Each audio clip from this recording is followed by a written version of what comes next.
back on another exciting episode of Starfleet So Hail. I have to get used to saying it myself. I was like, wait, that's not right. Oh, yeah, it is. I think it still has kind of a ring to it. What do you guys think? Mhm. Is it all right? All right, cool, Absolutely. cool. Yeah. It's you know what it reminds me of? It reminds me of VJ Armitrage's line in Star Trek 4 about a makeshift Starfleet so hail or a makeshift solar No, yeah. sail, right? Ooh, No, I it has a like good that. ring. I like it. I said, so hailing frequencies open. Oh, I that's was another thinking. good I'm one. Yes, I'm good. enjoying these things actually. Like so hailing frequencies open is perfect. Oh my gosh. Yeah. Open the show with that. I might change the opener. That's a really good one. Wow, Yeah, Aaron yeah. Harvey. well, well, so I'll introduce you first. So we're back with Aaron today, and our sub commander has decloaked for us, and he's got a new quarters. It looks like. Oh, Which is I'm in pretty my cool. daughter's messy loft. Is where I'm at. But yeah, It's a cool loft. It's very cool, yeah. Yeah, very nice. Lots of And then we music there. have yeah. our longtime listener, first time caller. No, I'm just kidding. That's me. My so hailing frequencies are now open. Yeah. We have Ken joining us, and I'm so happy. I'm so excited because I know how much you like the original series, and and I know how much like you love to share your passion about it. And can you tell us really quickly, like, because I don't remember if I've asked you this before, but like, what was your experience with the animated series? Like, did you watch it when it came out, or were you I even did. born then? I don't know if you were. Oh, I was totally born then. Yeah. The animated series came out. I was like 5. And I remember just lying on the shag rug with my cereal of choice and milk, and just watching the animated series. A question came up though. Someone else said recently, I don't know if the animated series, it could have been my first real experience with Star Trek was the Oh, animated I remember. series. I think you So, talked about this on Starfleet Boy a little bit. That's yeah. right. Okay, cool. But yeah, I loved it. I loved it. So thank you for having me. And nice to meet you guys. No, I just wanted to remember that because I was like, I remember your story with your father and everything like that. That was Yeah. cool. So Ken just debuted on Starfleet So Hill like on Thursday, so it's like a short hop from then to today, and now he's like a series regular. So it's pretty awesome. He's the Or at least Garrick you're of invited. Starfleet Boy. I'm At recurring. least you're invited Yeah. to be, Ken. You're invited to be a series Thank you. regular. Yeah, welcome. Thank you. So we have Jill in our audience, and she might be listening to us right now, but she's in a place in an alternate universe where checking my phone is rude, but we'll sneak in here from time to time. So thank you, that's cool. It's nice to see folks already here. Cake is Eternal, Benjenium, Joel, and Geek Filter's in the audience too. Wow, you're in 2 places. You're in 2 places at once. That's I'm pretty trapped cool. in the Elysium and there. No, okay. You can be in 2 places at once. That's great. Yes. Does somebody feel up to giving the episode summary for oh, by the way, we're talking about the time trap today in case I didn't say anything. But would any of you guys want to do an impromptu summary on it? If not, I'm ready to go. I'm never good at that. I don't know why. It's just like- I think it's you, Sohail. I think Yeah. you Yeah, should go. I don't have the confidence for animated. Unless I read my book, and then that's gonna be boring. Wait, I was just gonna say I have a written one, but go, Sohail. You're doing such a great job. The cool thing is that I always cheat a little bit, like because I take notes like for the side thing, for the banners and stuff like that. So I do have kind of like a rough summary, but it always goes a little long. But maybe this time I can do it kind of short. So We don't have Father here to hold you to like 4 sentences. Yeah. That he loves to do. Speaking of which, shout out to Fathery. Oh, thanks for reminding me. Actually, before we even do all that, I'm trying to be more organized, and Fathery does this thing, so I'm going to do it too real quick. News, updates, LLAPs. So real quick, there's not a commercial or anything like that, but it's like a channel update. So for those of you who are fans of Starfleet Boy, I am changing over to Starfleet So Hail. It's like, I really like Starfleet Boy. There's a lot of great reasons like why I picked that name. But at the same time, like, I wouldn't feel comfortable when I'm 60 because I still plan to be doing this at 60, like being known as Starfleet boy. I'd want to like kind of pass that honor on to someone younger at that age. So I'm preparing myself for that now. And New Trek is horrible. No. Exactly. So I've changed to Starfleet Sohail, and it's because Sohail's my real name, and so it's like, you know, I used to kind of like, I grew up in a time when you had a handle online because you didn't want people to know who you really were, but like, you know, whatever, it's okay. so onward, we are Starfleet Sohail. So that's the big news and updates, and then just a big shout out to everyone who listens and comes week to week, and also to you guys for being here. So yeah, there we go. See, that's so organized. All right, now the episode summary. So our crew, the Enterprise crew, is given a mission from Starfleet to investigate the Delta Triangle. I guess it's like the Bermuda Triangle in space. And so they go to do this thing, and as they're scanning and stuff like that, they realize that there's a Klingon ship like on the long range sensors or something like that. So they go to investigate, and they get into a little battle, but it ends too quickly. Like the Enterprise fires, you know, one shot of phasers, and then boom, the ship disappears. So they're like, that's really weird. So they do more scans, and lo and behold, it was a trap. It was a trap. So there's two other Klingon ships standing by, and then they start to come down on the Enterprise. And this is one of the things that I found really exciting. But I'm gonna kind of like break the summary flow for a second and just say that like this flowed really nicely. This little like the way they like cut it all in, it felt very much like what we're used to seeing in the original series, but also like innovated a little bit, you know, like it pushed it further. They could do more shots, I guess, and things like that than you could do on TOS. So even though you don't have the you know, live action aspect of it, it felt very like natural to me and very like cool. Like I was like, oh, this is great. Like who doesn't know about this stuff? This is like an exciting battle. So anyways, they have a battle, and Kirk concocts this plan. He's like, he has a hunch, so he's like, oh, let's go turn around and warp straight to the coordinates of the other where the Klingon ship disappeared. And so they go through this like portal, I guess, which is like a vacuum, so it's like a one-way portal. You can go in, but you can't get out. Like so they go through this thing, and they end up in this place where they realize there's like a huge kind of like what do they call it, like a graveyard of Sargasso ship, like the wide Sargasso Sea is what I thought about, which is when he said that, but he says the vast Sargasso Sea. That was cool. But yeah, so yeah, it's ships from all different eras and also civilizations and things like that. So it's like, and they're all just kind of sitting there like, you know, dead in the water. And then they find out very quickly that actually there's survivors or even the descendants of survivors. We see the Bond adventure, which we're going to focus on a little bit for during the conversation. We'll let Aaron kind of give us some information about it and show some visuals. Yeah, exactly. A very cool ship, and a very interesting question that I have, which I don't know if you guys know what I'm going to get to, but I'll ask it during that part.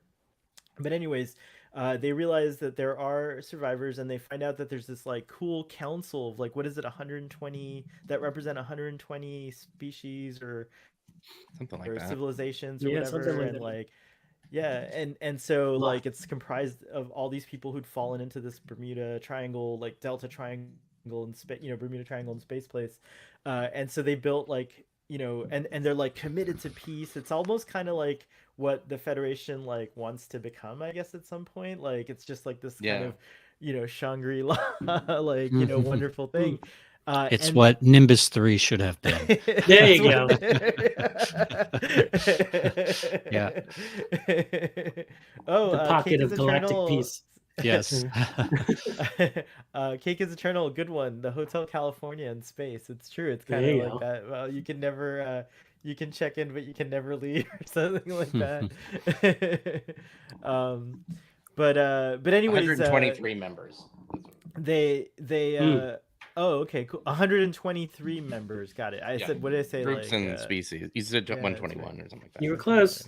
It was very Okay. close, but I was like, there's something that didn't. Okay. Anyway, sorry. No, Me and very my cool. ADHD there. And there's that's totally fine. It's welcome. All that is welcome here on Starfleet Boy. But the council is comprised of these 12. I guess I have a shot of it, a screenshot of it that we'll pull up later. But they decide, they like let him know basically like, all right guys, this is the deal. You're in this pocket universe, like a pocket in the fabric of the universe, I think is how it's described. And no one's been ever able to escape. Time moves really slowly here, and we're committed to peace. And that's the most important value here. So like we're hardcore on that. So if you can deal with that, then you're welcome to enjoy our collective here and hang out and live eternally in this time trap. And they're like, maybe not. And so they rush back to their ships, and Kirk's like, round Why the do you wanna clock, go you gotta home? work. Yeah. He's like, I don't want anyone to stop. That was and weird. there is- His command was a little odd. Yeah, that was. the same thing's happening on the Klingon ship with their commander. He throws the papers. He's like, this is bullshit. Yeah. Like, I want you guys to Yeah, throws the papers. I like that. And there is actually a ticking clock, which is the dilithium is degrading, and I forget the exact technical term, but the Klingon Oh, the S2 graph unit. It sounded so Yeah. cool. I had to write Yeah. that down. Yeah, for their warp drive version. Exactly. I got a technical note, so I'm going to stand closer to the mic a little bit and see if that's better. Let me know, Benjenium, if that is improved, and if not, later I'll play with the gain. But anyways, so there's this ticking clock, and so they decide, all right, so Spock, whatever, and the Elysians, which I forgot to say their name, they're like kind of monitoring the situation psychically, which is kind of cool. It's like That really woman with the big eyes looks like the person from Star Trek 2009 with the big eyes. I Oh, wonder if it's like the same yeah, species. yeah. That's right. Like that's Maybe That so. was a collective. Oh yeah. With the very alien sounding name of Megan. But, Yeah. yeah, exactly. But anyways, so And a they're human like, dad, maybe. I don't know. Yeah. So I guess this hasn't happened in a while because they're all like, debating like, should we stop them? And they're like, no, we've never stopped them. And like the Orion character, I forget her name, but she's like, Devna. she's like, what is it? Devna. Devna. That's a cool name. Yeah. Devna's like, like Devana but, Tendi. that's right. Oh, Wow. nice. Deep, Devna deep. Devana. Yeah. Ooh. I just got a Star Trek goosebump moment. That's very cool. So Devna, she's like, everyone has to try it once. Like, which I really liked. She's like, these people learn whatever. So Spock's solution, the only solution is to like combine the forces of the two starships, and that's the only chance, based on the formula that he was able to come up with, based on the conditions, everything, which is kind of awesome that Spock. I always forget that Spock can do these kind of cool calculations. Like he has really like, to quote another franchise, a Dune, but he's like a mentat almost, like when it comes to computing and like, understanding physics and stuff like that. So he comes up with this cool equation. And it requires both ships, and they're like, I liked what Dr. McCoy's like, we're gonna trust those, and he doesn't finish the line. And earlier in that scene, like one of the things is later. So anyways, Kirk and Spock go and meet with the Klingon commander and first officer, and they're like, yeah, we're totally on board. And then Spock does this weird thing where he like kind of hugs them. Yeah. Hi, pal. Very strange. Yeah. And I so loved then he does it again on the bridge when a security officer comes and reports that there were snooping Klingons. Yeah. And then Dr. McCoy has another great line. He's like, I've never known Spock to be a pal, and if he's unraveling, we're in trouble. Yeah. Which is Yeah. like, and I love that. Like, You're a line in- pacifist. It's like, oh, we're all gonna die. Yeah. Exactly. That kind of So those are like a lot of delightful moments for me. And then anyways, so they're like, they go and question Spock, and Spock reveals that he had to like come into contact with them. It was strategic because he needed to understand where they were coming from, and so he was able to, which we know, Vulcans are touch telepaths, and so he was able to glean their intentions. So it's kind of brilliant. So they're able to find out about the sabotage. They host a reception on the Enterprise. And the Klingons, like do this whole elaborate thing with like one of the female Klingons, staging like a kind of a fight, and so that she can sneak off and put this pill-sized explosive inside one of the like mechanisms. And so then she so anyways, they think everything's gonna like go to plan, everything like that, and of course they thwart the sabotage, and the Klingons had even prepared like a log apparently showing how like they did this on their own and everything, and we have like a kind of laughing moment at the end, and I think I did a good job. I think I covered everything did. in the summary, and I don't think it was too long. 6 minutes. Well done. Well done. So it's only a quarter of the length of the episode, but I can't level that accusation. Why don't we since watch my the summaries episode are and too then we'll long. do a summary? No. Audience, what do you think? Is it sabotage or sabotage? I love that they had like a battle sort of like Spock. I think Spock was saying it as many times as Kirk said it. Yeah. Yes. We also got Spock with his sensors. Sabotage. Right. Sabotage. Well, it's an animated show, so maybe it's sabotagey. That's funny. Yeah. Why don't you guys sound off and let everyone know what you thought of this episode? Ken, we'll let you go first since it's your first time on here. No, on thank this you. discussion series. I have to say that I just watched it again in preparation for this, and this is a very complex episode. It really is. It could have, I feel, easily have fit in the live action in the original series as an episode. Especially considering this was the writer of this episode. This was her only episode. Joyce Perry. It's the only thing that she wrote for Star Trek, but she clearly knew her stuff, right? And you look at this show, and you see so much. Besides the fact that you have Core, and I'm really sorry they didn't get John Colicos to come back and voice the character, or even draw the character like a little bit closer. But you had Orions, Andorians, Gorn, you had Tellarites, you had other races that they'd shown previously in the animated series.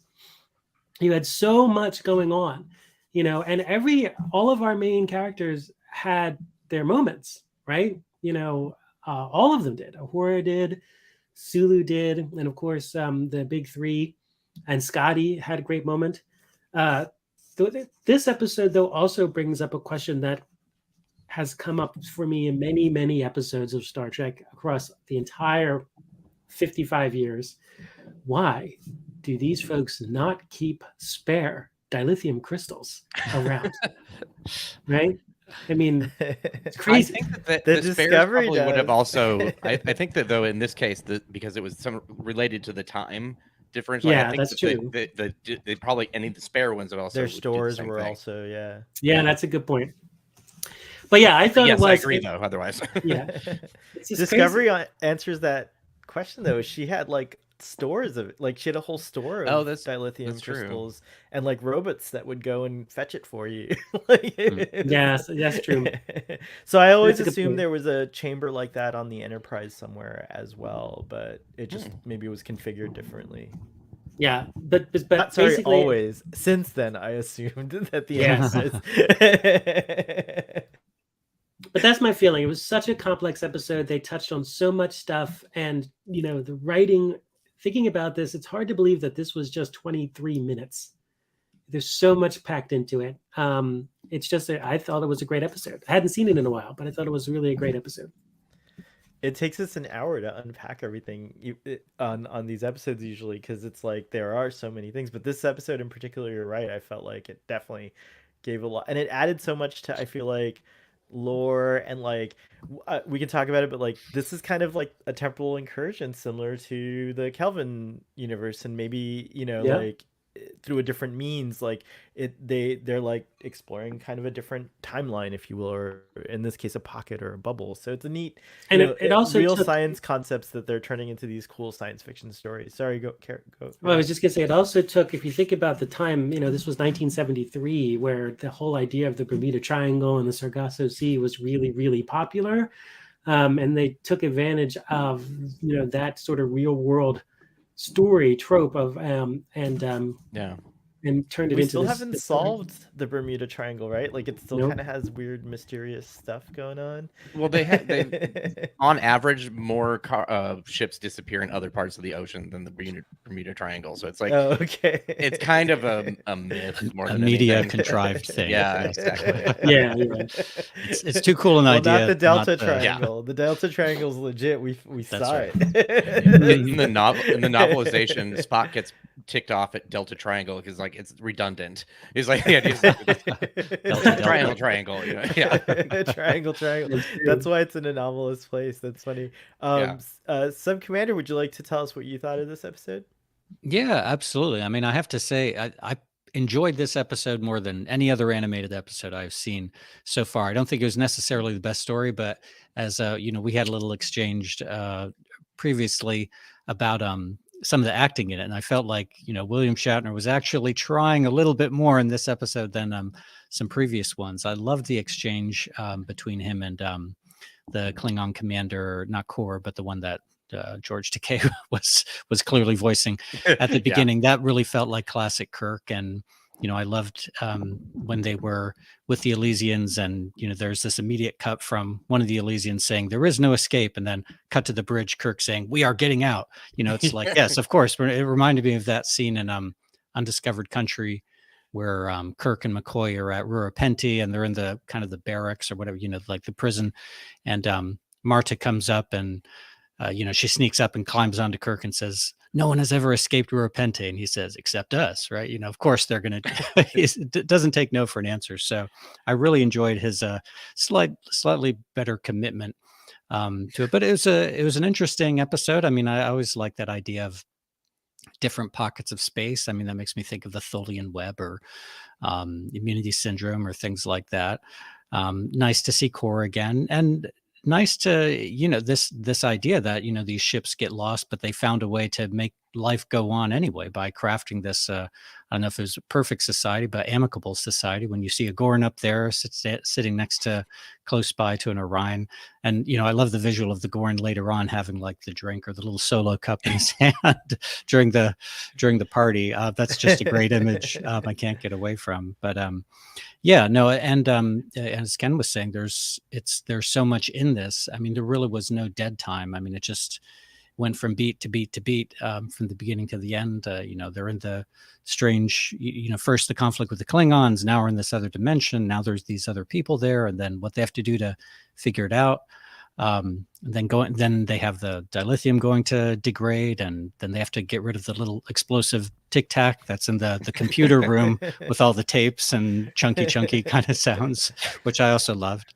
And just the visuals too. I just have to say, Spock with his arms around the two. Don't blame these two young men, these two Klingons who had like gone off to sabotage the Enterprise. That was just, I loved that. It reminded me a little bit of like that meme with whatever the guy's name is. Say, how do you do, fellow kids, with the skateboard, and like it's trying to fit in Steve Buscemi. But yeah, right. I like this a lot. I watched it a couple times, so. Yeah, I mean, I feel like there's been episodes that have probably been, I don't know, maybe a little more sophisticated or better loved so far that we've seen. But this one I like. This one was a lot of fun. So, yeah. Nice, very cool. Aaron, what do you think about this episode? All of everything that's been said so far. Yeah, I just love the fact that we do see all of these different races in that panorama. In fact, there's somebody that looks like an insectoid from Enterprise, so it's like you could retcon it to be that or something. And we see a Starfleet uniform that's roughly from Pike's era, using the old style of design, who kind of looks like Crewman Cutler a little bit. So we had always joked that maybe she became a doctor and then she went on the Bonaventure and then she got stuck.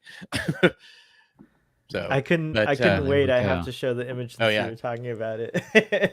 There's So the we have, like, Superman Vulcan. Yeah. It's a little bit. yes, and we got a Romulan and a Vulcan, so it's like just I like that idea. It's really cool that we got to see a group of people who have, you know, made peace with each other. It's kind of like Battlestar Galactica in some ways, because they have to live off of the There are different 12 ships of and the them, things and that I think there was a quorum of 12 systems, right? yeah, Yeah. I think so. Interesting. But sorry, carry on. Before No. Battlestar Galactica. This was Yeah. before Battlestar Galactica. But just the idea of it, and there was like we talk about this later, but there was a comic book that came out a year before that has almost a virtually identical story. So there's always been a question about, like, where did the story actually come from? But I think it's that kind of thing that could have been developed in a vacuum. I think anybody could have, given the time, like you're saying, the Delta Triangle or the Bermuda Triangle was big. It's just sort of like, okay, I could see this happening. But yeah, I really loved it. I love the pacing. I love that we see, like, the female Klingon. I just loved her. Like, she was great with the 70s hair and everything. So, but the fact that we have, you know, a female Klingon doing something like important, which was really cool. I thought it was like they just treated her like another Klingon, or as Kor said, because he's being voiced by George Tate, Klingon. Like, there's a bit G note sound in it. It's like, but yeah. So yeah, Aaron, no, sorry, go ahead. No, good. I was just going to ask you. You said there was a comic book. Was it a Gold Key Star Trek comic book, or just a? Yeah, it was. Really? It's called the Museum at the End of Time, I think, or something to that effect. Oh, it's a neat name. Wow. Wow, and it's one of those, like, they. Sorry to be cheesy here, but this is a good time to, like, let everyone know, and if Ken doesn't know, that Aaron is part of a team that wrote the book on the animated series, and so you can actually buy his book. It's the official guide. There it is. I thought that was you. I love that book. Oh, thank you. Congratulations. Aaron does not pay me to do these things, but I genuinely just love it, and so yeah. I feel like everybody in the chat room already has it if they're going to have it. But yeah, no, I designed it and helped write it, and Rich did, like, the basic, taking all of the information and sort of putting it more into a structure as far as the writing goes. But it was a lot of fun to put together. It was a lot of work, but it was a lot of fun. Well, congratulations. I love that book. It was one of those things we knew that we'd probably only get one chance to do an animated series book, given, like, you know, just that it's not the most beloved, not beloved, but just it's not the most important or money generating series, I guess we could say. So we just spent some extra time, like, instead of making it more templated, we just really tried to make the book, you know, have a lot of just graphical elements and feel animated, even though it's not animated. It's definitely having a moment, though. I mean, I think I don't know when the book came out, but you know, just like with the, you know, Prodigy and Lower Decks and stuff, that, you know, just animated Star Trek in general, is people are paying more attention to it now. So, and I know you've been around on different shows and podcasts and talking about this. So it's great that it's getting some airtime. Yeah, it came out in 2019, and this year's the 50th anniversary. So I think it's probably going to get a little bit more play, because I'm sure that we'll be getting, like, requests to talk about it. Stuff like, so we actually did on virtual TrekCon. We were on that. So my timing was impeccable. I can't believe we're doing these discussions on the 50th. So it's cool. Hopefully CBS will do something. But I mean, September 8th is the official, like, 50th. So it'll be like, it came out on the same day Star Trek did, and I was gonna say September 8th, big day. Yep. Well, Star Trek Day. It'll be Star Trek Day. Maybe they'll do a feature on it. Yeah, you can go listen to kind of, like, I don't know if we're able to do this, but if the audience wants to help out, let's create a buzz for the animated series and see if the 50th will get some stuff going. But also go back and listen to Aaron's show Drawn to Trek. I think there's archives, right? You can find it on the Trek Geeks Network, right? Or yeah, and that cool. was mostly me and Jesse Earl doing famous as Jesse Gender. Yeah, yes, exactly. It's like, I don't want to default to, like, the username. I'm like trying to, like, you know, but yeah. So we did that, and it's not archived on Trek FM anymore. But if you go back into, like, archive.org and look through their podcast, Saturday Morning Trek basically went through pretty much every episode. We got to the very end, and then something happened, and then Trek FM happened. And anyway, so we just sort of petered out a little bit towards the end. But there's a lot of discussion there. We have an interview with Dorothy Fontana and Wow. Walter Koenig and stuff. Yeah. So Well, that was congratulations. a lot of fun.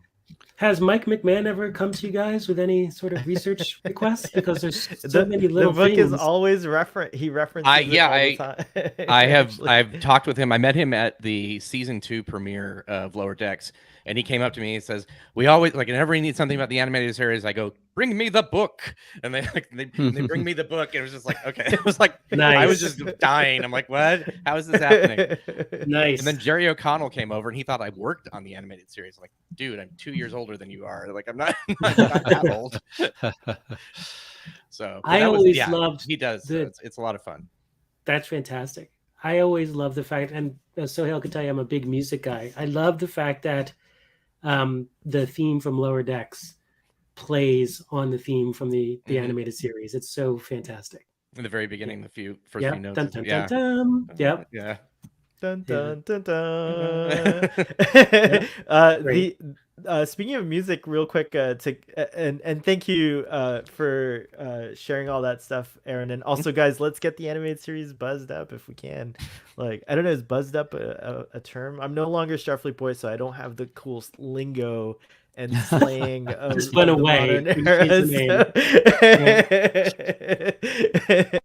Part of the music in this episode, I know that they use a lot of the music. They use the music kind of like that. There's a lot of like music that they use repeatedly, but I felt like there were some flourishes in this episode that I don't know, either they placed them in scenes that worked better than usual or something, but there were like longer kind of like swirly flourishy things going on with the trumpets or the trombones or whatever. There are slightly longer versions. Like if you listen to the 50th anniversary CD, that they recreated the soundtrack because all the original stems are missing, so they can't actually recreate it from actual soundtrack. But they have some longer takes, and so I think those might be part of that, or where it stretches out more and you don't have people talking over it. So that could be very, very cool. Okay, that makes sense. But yeah, I love the fantastic. It's all recreated. I gotta see if it's on iTunes. Yeah. I gotta get it. Yeah, they basically took I think it was the Laserdisc or DVD files that had basically, it had the audio track, the music, or no, the music and special effects. No, music was by itself, special effects and audio track of the dialogue. And the thing is, like, the music track would dip down when they were talking and then dip back up. So they had to go through and basically normalize every single time so they would try and find places, and I did this actually on my own before, with not as good a version obviously, but you just go find pieces where they aren't talking and then you start gluing it together. But he said, the people at La La Land were like, yeah, we could do about 30 seconds of audio every day, because it just sort of get on you too, because it's the same music over and over again, which is a little difficult. Because then you have to, basically you clean it up, you add to it, you keep, and then you have to keep replaying it over and over again. Is it, especially if you have to keep replaying like yeah. Yeah. That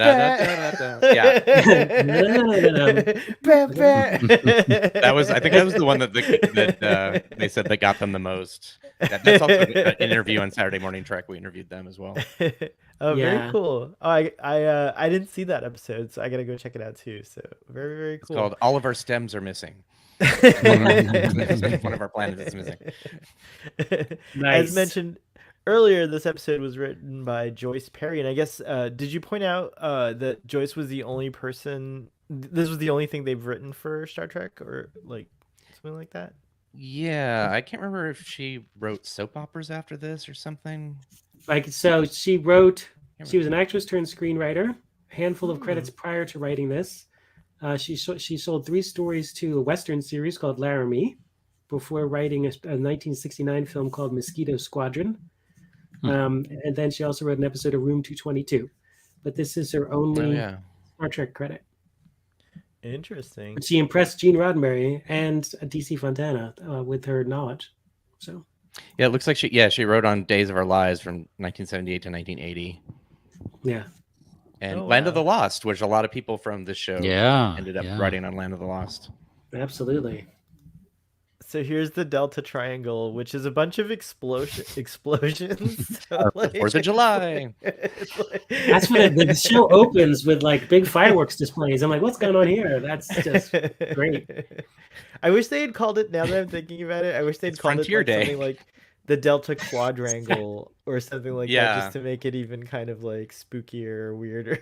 Like, what do you mean a Delta Quadrangle? It does have those sort of the Delta quadrant sort of feel to it. Oh yeah, it does. Interesting. Yeah, that's true.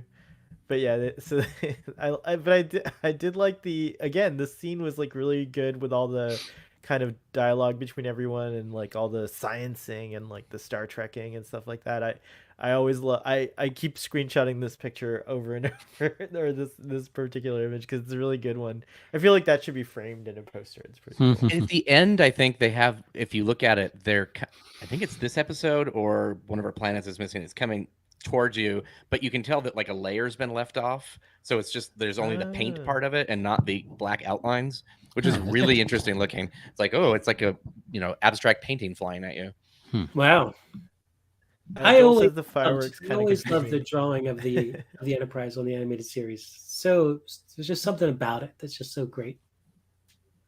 Yeah, much like the original series, I think there's a huge kind of like perception that like these things were low budget, and while they were made on a time budget, I feel like there was a lot of like, like a lot of thought put into them and of like effort, and so I don't consider these low budget. Just crunch time. Yeah.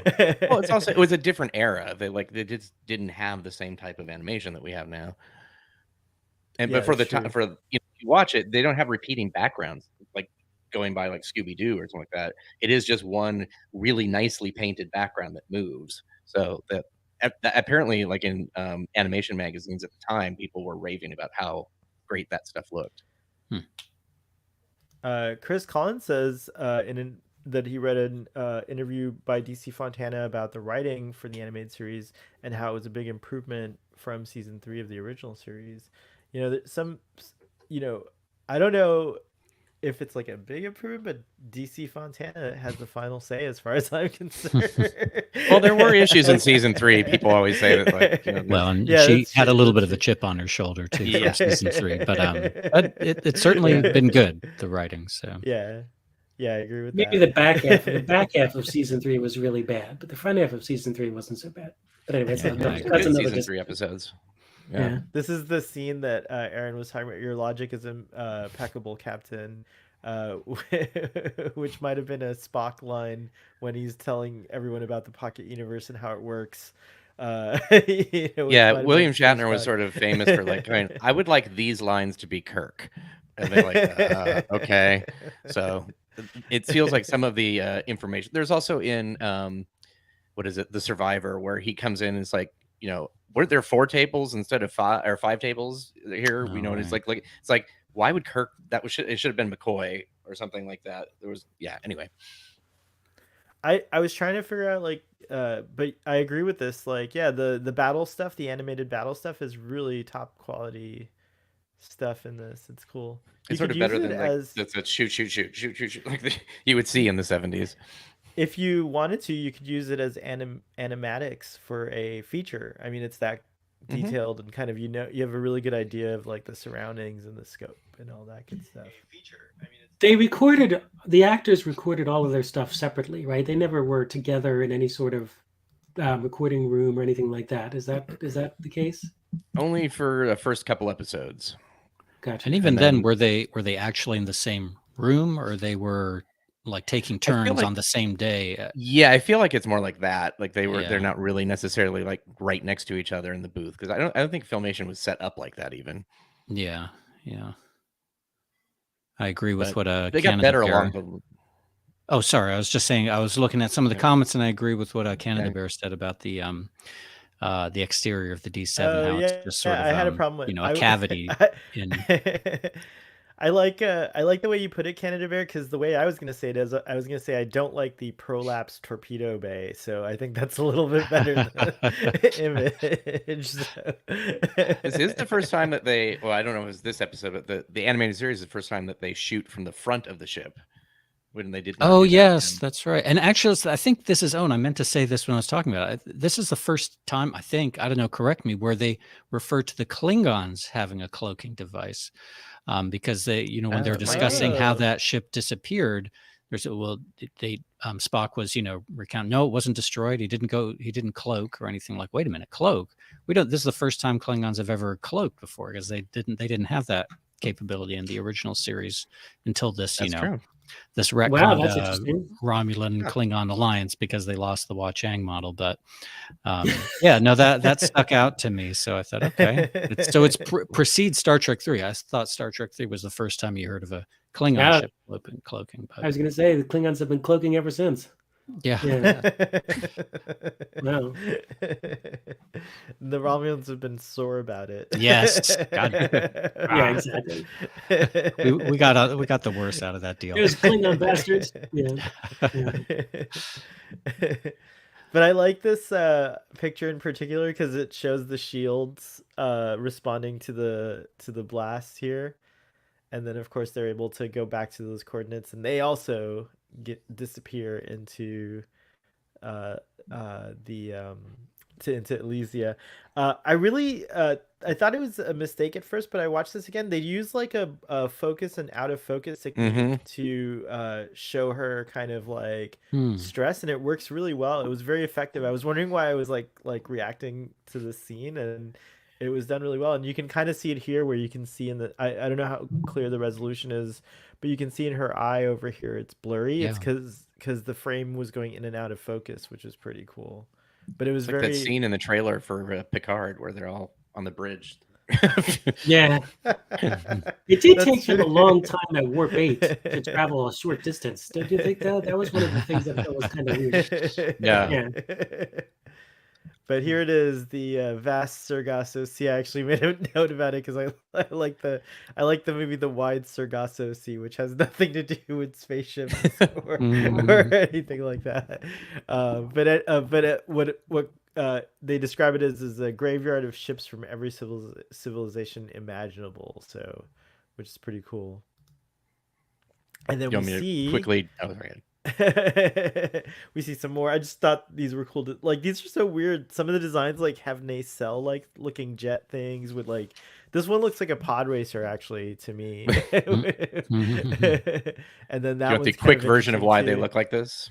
Yeah, actually, yeah, please. And then So we'll go to the Bond basically, Adventure. for the first episode of the animated series, they have that big pod ship. The ship that looks like the watermelon vine ship. That's is right. what Yeah. Bob calls it. Well, he didn't get any direction on how to draw. They just said draw a derelict ship. So he started with the Bonaventure as an old Starfleet vessel, and he kept going. And like in our book, we have like kind of these weird duck-like shaped tugboats and all sorts of things that just look really weird. And then Gene's like, no, alien.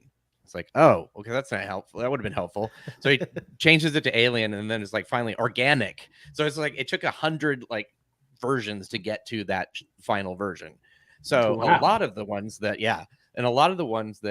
weren't used ended up in here. So they sort of kit bashed from their animated stuff. And I have a couple That's cool. actual sketches Oh yeah. from Here, let's put you back on screen here. here. I'll turn my I have to turn my background off. There. So Look at that. and this one is even less kind of put together. It's just like that's where the pod Oh, I racer just- kind of thing. And yeah, I just saw that one in the background right now in one this of the one is frames. interesting. Looks like almost like the Buck Rogers little fighter ship. Oh yeah. A little bit there. Oh yeah. Look at that. That is Yeah. very cool. That's Yeah, they Dr. are very Hunter, cool. isn't it? So anyway, What a neat thing to have. So that's like his sketches. yeah, I got them off of Amazon. Like there was we know this story. There was a prototype Yeah, drawing I do of know the that part. Bonaventure, and which I discovered when we were actually on another one of these shows. Like somebody had mentioned eBay, and I kind of was like, oh my gosh, I lost it by $1. So wow. yeah, that was just so heartbreaking. Well, if you're and we lost Aaron. He's probably trying to put his background back and Yeah. got pulled into a pocket in the fabric of space. He'll be back. We'll have to team up with the Klingons and get back. We'll carry on until he gets back. So we are going to talk a little bit more about the Bonaventure because she's a very interesting ship. And when Aaron gets back, we'll ask him this question. It's adorable, isn't it? It's so squat and kind of chunky. I mean, it's what did they say? The Super Guppy, or the big aircraft that we have, the large aircraft that looks like a guppy. Have you ever seen it? No. Well, we wait for Aaron. Oh, here we go. Cool. Welcome back. We were just regarding the Bonaventure, so you're back in time. I was comparing it to the Super Guppy, the aircraft. Do you know what I'm talking about? Oh yeah. Yes, that's a good comparison. Let me see if I can pull it up. But anyways, what did you guys think of the Bonaventure? And the question I had, by the way, that I alluded to in the summary is, Scotty mentions that she's the first ship to have warp drive installed. So what's our explanation, right? Is that like because now we know it's the NX-01, right? Yeah, we retconned it to be the first ship with modern warp drive. So it's the ones that that has that weird time barrier fix or whatever. I don't think it's like I like that. That's time between NX-01 and the Enterprise. So we kind of thought this is like the first Federation starship that has warp drive and the modern first warp 6, 7, whatever the high end one was. Right. Yeah, that's true. That makes sense. Also, Canada Bear.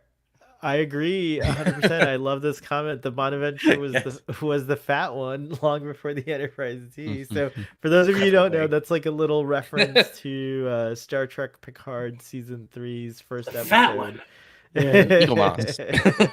That's Galaxy Class 2. What is the class of the Bonaventure? Is it also the Bonaventure class? There was never no information. So whatever you want it to be. Yeah, I think Aaron probably. I think Aaron should get to name it if Star Trek ever decides to. So that would be cool. You should name it after the guy. Who's the artist? What is? Bob Klein. The Klein. Oh, the Klein class. Yeah. I actually like that. That's pretty cool. Yeah. That's very cool. The windows all look like rivets to me. Like this is a cast iron kind of starship. That's true. Here is. Oh, sorry. Go ahead, Aaron. No, I was gonna say and also the registration number, which is different than what we're used to seeing. We were kind of supposing it's like, okay, they're still figuring out how they're going to number all of the ships, and maybe like different societies had their input into Federation, like, oh, we should put it after instead. So right on. We kind of thought it was 102-81, like a space 81 NCC, because the way it's on the thing. So we're just like, it's 102 and section 81. I don't know. It made sense when we were doing it. It's really beautiful. Yeah, this is a Star Trek original series remastered interpretation done by Aaron of the Bonaventure, and so bringing her to life as though she were a model. So and Lonnie McAfee, he did the 3D modeling. Thank you. And the NX-01 has a few bits and pieces of it that sort of were inspired by this, because that's what Doug Drexler was looking at when he originally designed it. So if you see like kind of the brought out the NXO refit, sorry, if you look at how the deflector dish is sort of pulled out more forward, which is sort of what the NX-01 does, the bottom part of it it's got little bits of echoes from that in the refit, which I thought was kind of cool. The scene where Scotty calls out the Bonaventure, to me was sort of kind of echoed when Scotty was talking about the Excelsior in Star Trek 3. When he said, and if my grandmother had wheels, she'd be a wagon. But he had great adoration for this ship, and then with the Excelsior, he was not happy about it. I thought it was a very interesting parallel. That's funny. Yeah. And I wonder what he would have thought about New Trek. Scotty seemed like an old-fashioned guy. Yeah. Well, we know his opinion about the other bloody letters. Yes. Yeah, we do. So we know that much up to the D. Here's a fan mock-up done of the Bonaventure as if, well, now sadly Eagle Moss is gone, Yeah. so this will never Yeah. be. But maybe Master Well, we pitched it to replicas. them, and they did a poll. It's like, do you want this Bonaventure or the Bonaventure from the calendar? And people chose the calendar one. The calendar one was only in the calendar, which is kind of annoying. Like, this was actually on screen, so Yeah. it did not get built, unfortunately. But we had fun, kind Alas. of like imagining how it would look. And there's And it's a Hallmark ornament. We might have went a This little is- overboard. Yeah, that's great. But I want this. Like, I 100% want a Bonaventure. Well, I think at this point somebody could 3D print it, probably. Maybe, I but kinda- Hallmark. I was just gonna if say, I anyone kinda from like- Hallmark is listening, yeah, go ahead. No, yeah, I would buy that, but it's like I kind of like how the nacelles jut farther up, so they're like entirely above the saucer, like they're above the bridge, kind of the plane of the bridge. Even it's an unusual design, and I think Joel said it looks like it kind of has a keel underneath the Right. secondary hull. I mean, it is a very interesting little riff on the Constitution class. It is. And how the I think- nacelle has the bump in the back, which makes it look like it's even more powerful, right? So, Yeah, it's true. Like the little caps, the nacelle caps, right? Yeah. Sadly, it looks like Aaron has frozen in the pose of as if he's like just taken a tequila shot and is now, yeah. using the lime as a chaser. I know he doesn't. Don't you drink. hate when those freezes? The freezes never happen. in Or, a I mean, he polite does way. drink, but I don't know if he Yeah. drinks. Actually, I don't remember. But we're gonna move him temporarily down here until he unfreezes, and we'll carry on to the next part. Oh wait, well this was another cool 3D render of the Bonaventure. I really like this ship. I want to see her.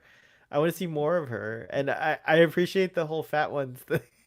Like We're getting a lot of mileage out of a ship that appeared for about 2 seconds in Yeah, the if that.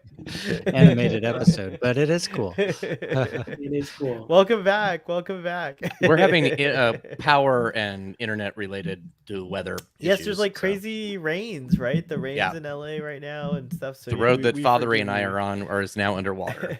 So. Wow, it is Yeah. crazy in LA. Snow. Yeah. I heard that the Hollywood sign has snow all around it, which is just nuts. It did, yeah, briefly. Yeah. Yeah, that was crazy. Hmm. So yeah. Yeah, But anyway, please so if stay I disappear, safe, that's what's indoors. Yeah, and Yes. check in if you can. I have your number, so if you don't come back, I'll check in with Okay. you via text message. Thank Most likely just the power went out if that happened. So Yeah. I'm safe But- from that, but yeah. We get another little battle, and then suddenly Kirk is beamed away, and I love this shot of Spock with his with his like consternation expression here. So I screenshot. But it took him a I feel like- second, right? You zoom in, the eyebrows stay the same, and then he goes to constellation. He's thinking, not again. Yeah. I think This that- already happened in Arena and Squire of Gothos. Again with the And, disappearance from the right. and they Yeah. use that other music in this part, which is like dun dun dun dun. Like it was just like like a kind of like a oh no, which I Yeah. really enjoyed. But so they end up. We find out they end up before this council, and I guess they have like superior technology too, because they have like. Zinti looks like a teddy bear there. Yeah, it's true. It's a sellout. true. A sellout to Yeah, represent. exactly. There you go. So Elysia, and they're here before them, and we get these characters.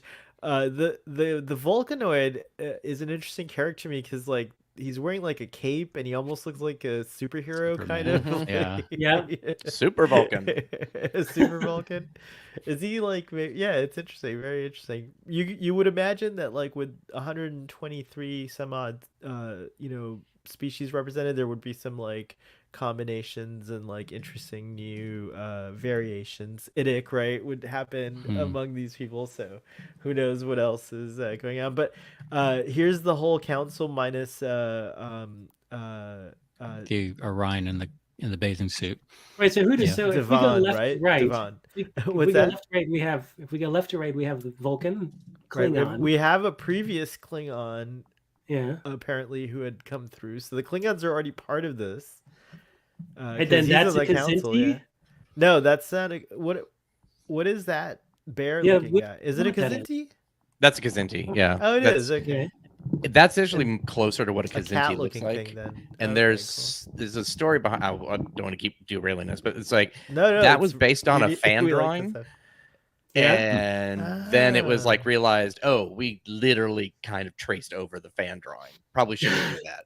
So that's when they changed it later. It was like, so that was it. We almost wanted to put that in the book, but then it was like, that person can still be alive, and I don't want to start some sort of problem with somebody who's like 78 years old, and it's just like, so we just kind of left that part out. But yeah. Then an Andorian. Then we have a Zindi, maybe. Yeah, perhaps a Zindi. You could retcon that as an insectoid of a Zindi. You have the Phylosian, right? From the animated series, right? What species is the lady there, or the presenting female? I think they said Aquan or something like that. Interesting. Because she has like a helmet, right? Like she's in a kind of like a special breathing apparatus, which is interesting too. I have the original. Maybe. Just says amphibian. Oh. So kind of also like the Zinti. Yeah. Yeah. Oh yeah. Then you got yourself a Romulan. You know what's interesting about that is like, weren't the Zindi in this like part of space that was weird and like kind of it would have been neat if the conclusion to that whole arc would have been that like somehow the expanse, the Delphic expanse, turned into the Delta Triangle by collapsing on itself, and then everyone from that's why you never hear about the Zindi anymore in Star Trek after Enterprise, because they exist in this pocket universe, and the answer to where they went is in the animated series because we see it here. Anyways, that was a weird tangent. This is interesting too. In the storyboard, it lists the guy on the left as Xerus, like as a species, and then it has Vulcan on the right hand side. Oh, so this might be the Vulcan character. Yeah, so that's a Vulcan. So there's no Romulan there.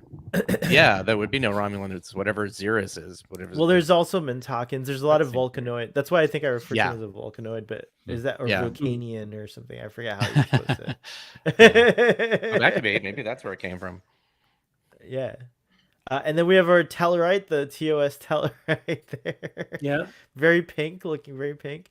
We have what I'm presuming is going to be a human. And I thought at first that maybe she's from the descendants of the Bonaventure, or even like, since time moves so slowly or doesn't appear to move at all, she could be actually from the crew of the Bonaventure. And like, maybe that's the representative of that era of, Starfleet or whatever, which is kind of cool. And I like that uniform a lot. It kind of does remind me of like how it kind of looks like a little bit like a space jumpsuit, but mixed with like a little bit something more casual. It's kind of neat. Looks like kind of like also like a medical. I'm guessing that she was. Yeah. The wife. Slightly Colonel Deering-esque. Oh yeah. That's right. Oh yeah. Very nice. We were talking about Buck Rogers earlier. Very cool. And then here we have our Gorn. The only outfit we ever saw Gorn in at that time. And this is the Gorn that has the alligator snoot. Yeah, he's not quite the snoot there,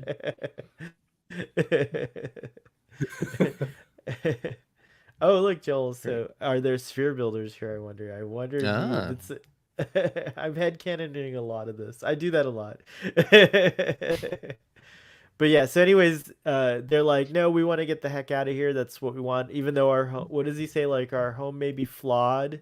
I like that line. Yeah, and he delivered it okay too. I don't remember the line, but it's still, we want to go back there. But it had a nice ring to it somehow. Home is the place we most want to be, or something like that. Yeah, it was very well done. Though it may be great flawed dialogue or something. Yeah, I like that a lot. So yeah, so they're like, okay, guys, whatever. But if you want, you can be a part of our collective. Just follow our rules. Oh, there's another shot. I purposely screenshotted her so that you can see the uniform.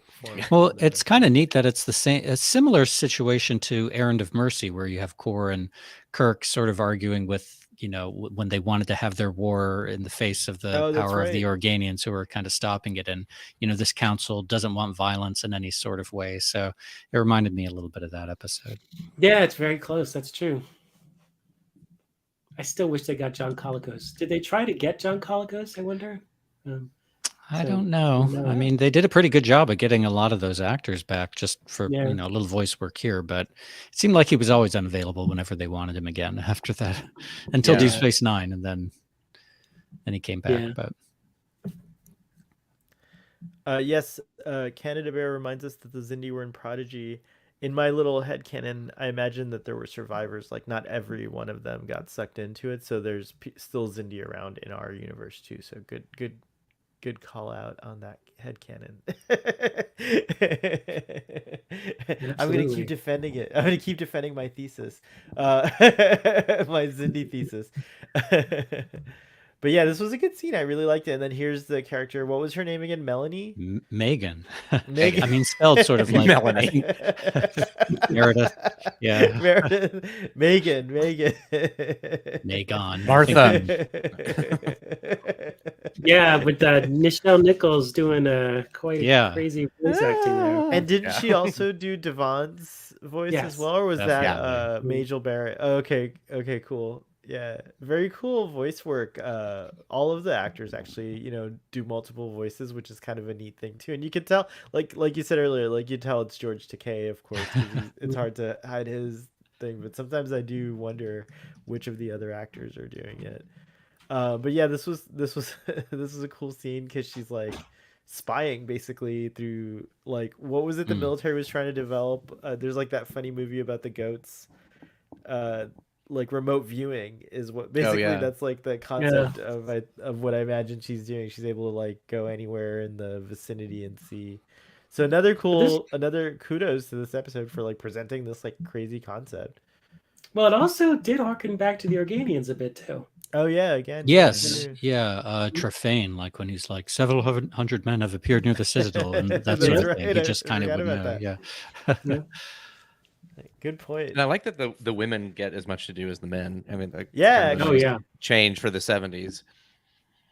Well, and I like the- that on they're the not ruling really, council. they're not being forceful. They're not like saying you have to stay here. They're saying, this is not going to work. You can Yeah. try, because you have to try, and that's get it out of your system. Everybody But does, we've got this great thing going on. We're living in peace, and you should roll with this. But they're they're a little they're a little nuanced. They're not just like you have to stay here. We're trapping you. Yeah, and they Yeah. never become they. It's interesting because if you think about it, like you certainly have like the excitement of an antagonist with the Klingon stuff and all the the sabotage storyline, but it's really neat to see what a truly evolved civilization might behave like. And I think they're very consistent throughout the whole thing. They definitely have debates about what to do, but they end up not interfering. Like ultimately, they're like, yeah, we have to kind of let them, until they Little break. prime like, directive-y. yeah, Yeah. yeah. Although you think, for all their peaceful coexistence, they could have figured out they could just join a couple ships together, and that's how they get out of there. So you could go visit your friends on Orion and do your dances again. But Maybe But that's anyway. the backstory that they've kept. Yeah. That somebody's done that. It's like that's the dark secret of the Elysian Council. Ooh. Maybe. Yeah. Or all their dilithium is just dead at this point, where it wouldn't Yeah. have mattered if they. Yeah, it could True. also That's be true. that There's a they- window. That's true. Yeah, Yep. it could also be and there was that time crunch because Kirk was like, "We got to do it now." Like, there's no, there's no. If we don't do it by tomorrow, we're not going to get out of here. And the second trial court scene that comes up. So yeah, it's true. Yep. But here's the first attempt that the Klingon ship tries to make, and I loved all the visuals in this part, Yeah. part too, with the red and the spinning and like all that. Here's a close up of the equation. That's a Aaron, tough do you one. know if this means anything? Did you I you don't. like to? I don't think No. it's like gibberish, right? Yeah, It's like- gibberish, I'm pretty sure. But if It anyone might be gets somebody's stuck, internal joke or something, but like who knows? Like Yeah. nobody I'm gonna remembers print that at this and point. carry it in my wallet though, because if I do get stuck in a pocket universe, at least Yeah. I'll have the equation. Yeah, there you go. Spock's Absolutely. equation That's really important. to get Yep. You see a This should be in divided the by s- symbol. Yeah. Like the only Yeah, there's- symbol, a plus sign, a divided by, another plus sign. Yeah. I see a sphinx the- and a mummy, and Yeah. This is fourth dimensional algebra, so that's why we don't recognize There you the Yeah. symbols. There you Maybe. go. That's funny. But also this was a cool. I screenshotted this scene Yeah. because this whole scene reminded me I know that we've had scenes like this in the original series of like them in this room, kind of like figuring things out. And I know that like TNG kind of gets famous for it, right? Like they're no like the TNG crew or cast are known for that, like gathering around the conference room table.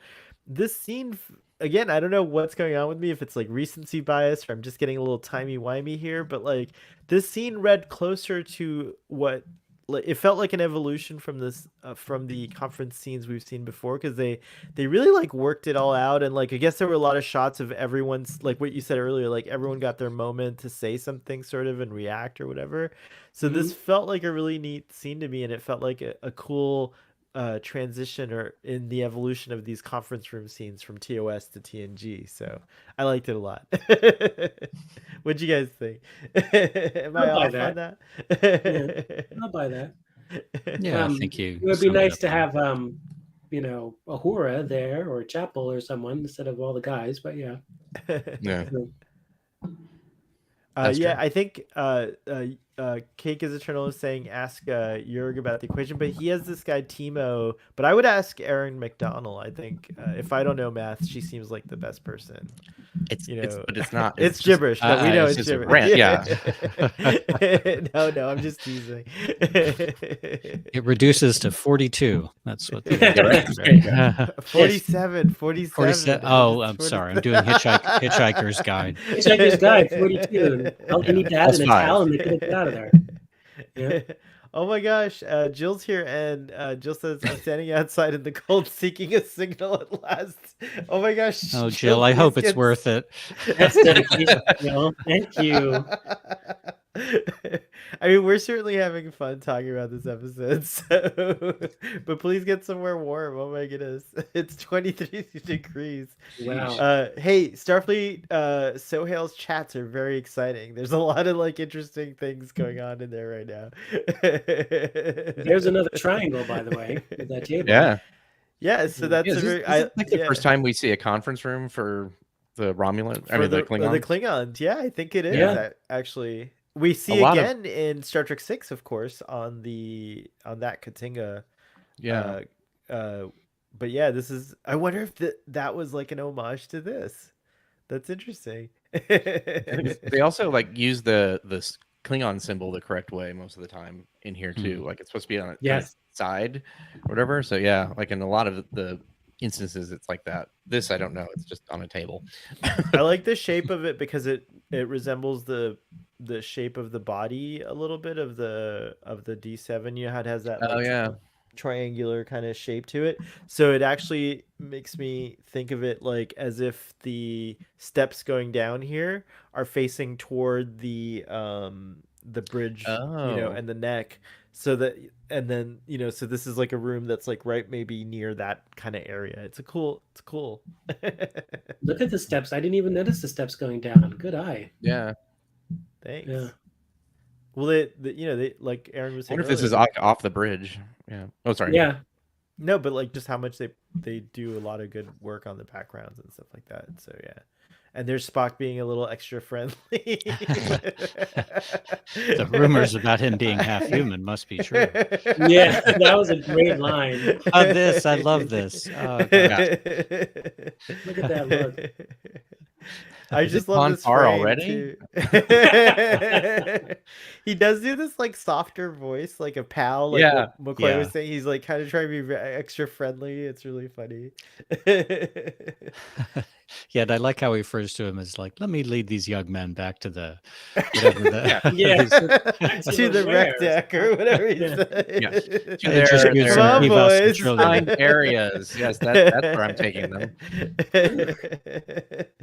That's so funny. And well, you go back. You have Lieutenant Obama. Yes, that's right. Yeah, Dayton Ward. Like I was like, it looks like him, and just like it's so weird. He doesn't. Oh my gosh, like that's not true. Yeah, but yeah, that's Gabler. Yeah, that's right. A returning character, which is actually kind of nice. That is really cool. Returning character. That's cool. Yep, he's in a couple different episodes. There's my favorite thing about Star Trek is sabotage. It's like the way William Shatner says sabotage is I changed the way I grew up saying it because of him. and now I'm trying to get everyone to say sabotage. But this is such a great gift. I had no idea about this. His eyes look crazy This there. is like the Yeah. this is the nexus point of sabotage for me. So this is the gift that will keep on giving for me for many years. Oh, I lost my. I thought I screenshotted the Klingon female character, Oh. but I didn't. But here she leaves this like pill-sized explosive or whatever. Oh, and I love they here's- have standard plugs in there. I over just there on the noticed that. Yeah, I left. was Isn't like, that why- great? The entire time I've never seen that until just now. I'm like, holy crap. No, they do. I love it. I keep That's thinking funny. the red pill or the blue pill, Mr. Spock. No. Jeez. And Mr. Scott, it would be logical for you to give me the last remaining Tic Tac on board.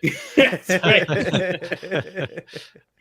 Good and pretty, sir. Yeah. But yeah, so there's a couple slides missing. I don't know what happened. I think this is an older version of my presentation. I apologize. But there was also the whole second court, kind of scene and everything, and like they actually successfully make it out of the time bubble or the time pocket, right there, the time trap, so to speak. Well, that second Pocket court of scene Garment of Time. where Kirk talks about if you hibernate the Klothos and all that was very Star Trek-y in the way the Yeah. conversation. Yeah. And again, harken back to the Errand of Mercy. Well, no one wants war, and Cord looks at him like that. That was a great. So there's lots of Errand of Mercy little calls here, Vibes which is here, interesting. Yeah. Very cool. So yeah, that was fun to talk about. Was there anything that we missed on here, Aaron? I think we covered like this. I feel No, I very think proud of this episode of we covered I feel like a I lot. went off on like 13,000 tangents. But... All of them awesome. I'm a dove deep. documentarian at heart, so I really enjoy when we get like really cool insights into Star Trek that, at least for me, that I didn't know about. And there's so much of Star Trek that I don't know about because there's so much of Star Trek. It's amazing. It's a 50-year franchise, and it's only really getting wanted better. more information about Joyce Perry. That was like during the book. We did research, and there was I think even the press release that they did for each episode, I don't think that even had any quotes from her. So it was just sort of like she was sort of an enigma. But it would have been interesting to have spoken with her. very She very cool. passed away in 2014, something like that, early before the book. So no, I really had fun doing that. It was great. I love the last line, right? Where very Star Trek. He was like, "This is all that matters," and it's just Right, we're in yeah. space, we're home. Yeah. Yeah. Yep. Yeah, it's a good little story. It's really I feel like I wouldn't get mad at like Strange New Worlds from doing a spin on it, or like Oh, that'd be interesting. it's an interesting story. It's I don't know how There's a quote from Perry in the These Are the Voyages books, Mark Cushman's books. So okay. Perry told an interviewer, "I had this idea that a Klingon ship at the Enterprise would get trapped in a Sargasso Sea of space and be forced to cooperate to escape. I remember telling Gene this bizarre notion that two ships could combine engines and become more powerful as one than they were separately. I explained it with a straight face, but was afraid he might laugh me out of his office. Instead, he was quiet for about 30 seconds, then said, 'That's pretty good. Do it.'" That's I wonder if that was written for TOS then originally, because it was pretty much Dorothy that was the main conduit for the writers. Yeah, it's maybe. They talked with Gene like via memo, essentially. It's like, here's a letter that says what you need to change. Dorothy said, "I didn't know her. The writer kind of came out of nowhere. She didn't have a great, huge career, but she knew the show, which was great, and she knew how to tell a story. She didn't just walk in and say, 'Well, what do I do now?' She did well for us," according to the book. That sounds really familiar. I wonder if that was our interview or she just repeated it. That's possible. A lot of things do get repeated. I noticed I've been like on a crazy press. I'm trying to watch every press thing I can find of the TNG cast because I just think they're hilarious. They just make me crack up, like their interactions. So much like, now. Did you watch the IGN one? Yes, that was That was good. That was really good.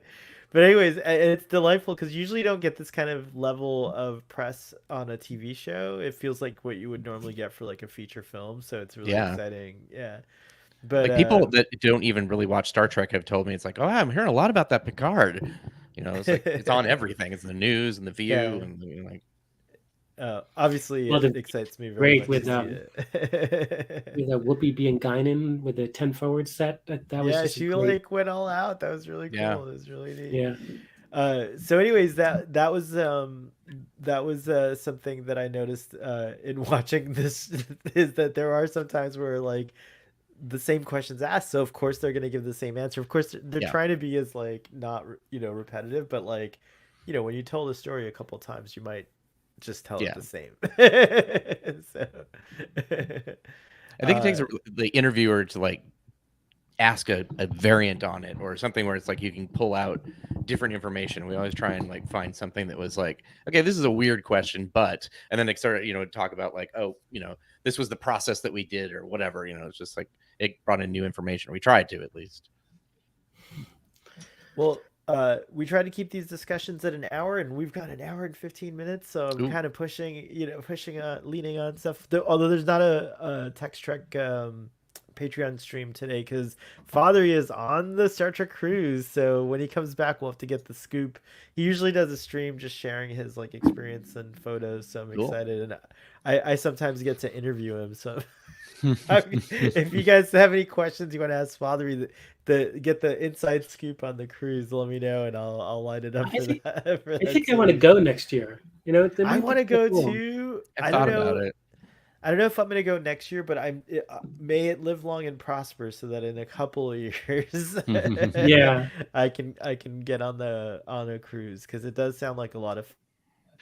And I think I've seen Father go on 3 of them or 4 of them since I've met him, so he's really committed to it, wow. as well as Las I think it would be Vegas. fun. Unfortunately, like with COVID and my heart stuff, it's like not much of an option, but I feel like I'm missing out on that one, like the ability to like, hey, you hung out with so and so, and now this actor's now your best friend or whatever. Just like they have that like more intimate relationship with the actors and the people behind the scenes on the cruise, I think.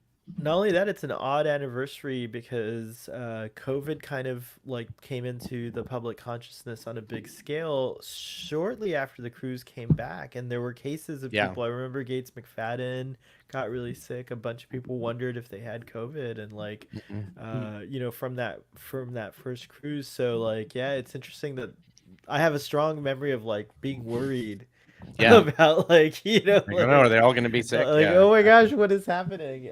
So it's an interesting. The we can't lose all the Star Trek people. Right. If that boat sinks, we're in trouble. The boat goes into the Don't say it. No, I know.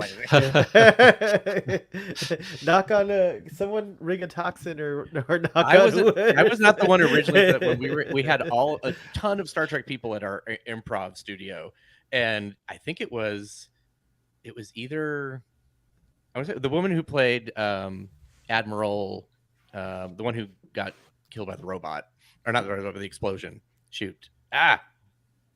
From Discovery. Yes. Oh, Cornwell.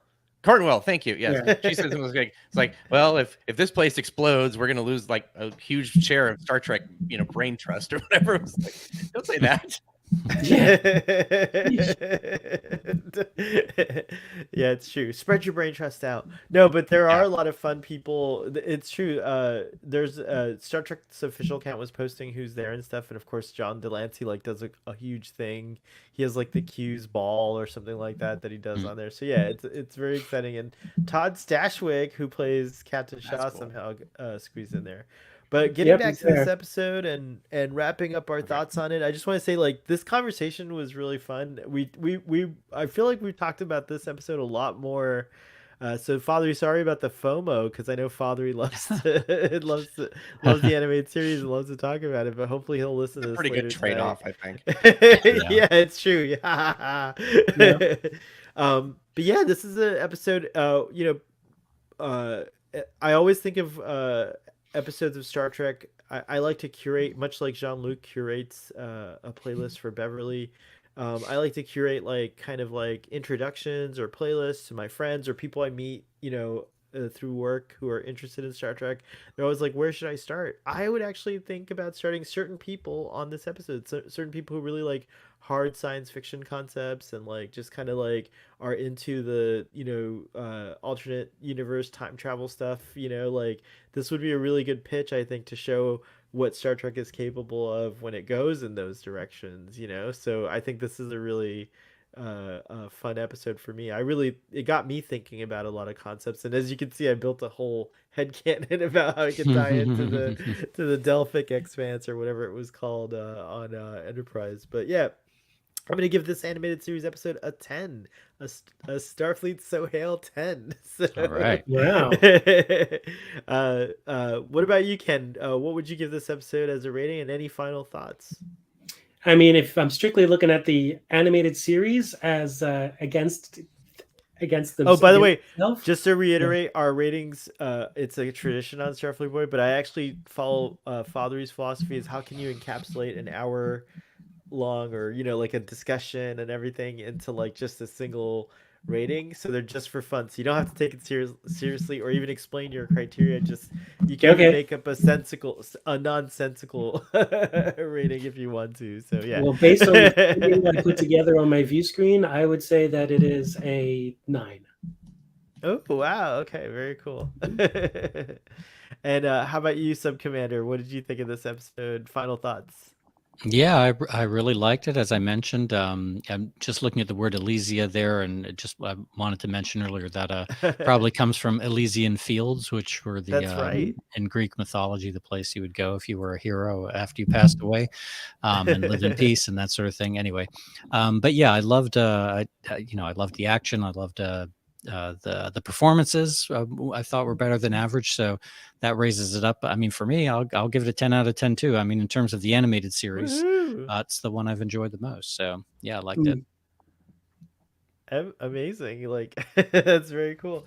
And Aaron, now that you've had this discussion, like, do you have any other kind of thoughts? And what kind of rating would you like to give this episode? And also, I'll give it audience, by the an way, you can give a S2 rating graph as well. unit. That's what I was trying to remember. The S2 graph unit. Like, does that Oh ever yes, does beautiful. that ever come up again in Star Trek as a propulsion, like as the warp No. system or whatever on a Klingon ship? Because it's so good. The S2 I don't graph know. I unit. don't think It's so so. mysterious sounding. It's weird. Yeah. But I yeah, don't so think so either. I it's like- like that rating. Oh, apparently there's TNG's redemption. The term graph was also seen there, where an article by a scientist called, I don't know. So it looks like it has come up again, Oh, okay, like in the cool. background Wow. information. Okay. But yeah. Cool. But no, I would give it like 9 out of 10 as well, just because like there's always room for a little bit of improvement. Sure.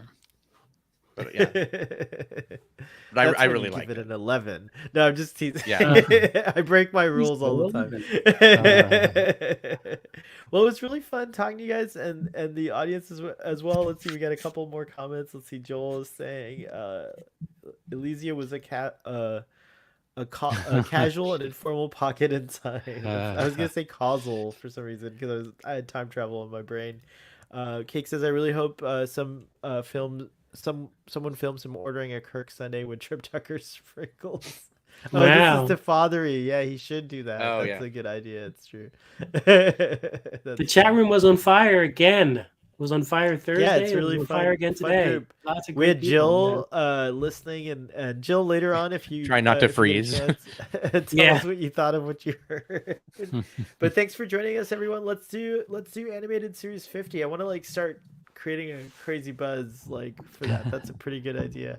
All right, It's a live great long idea. and prosper, Okay. and we will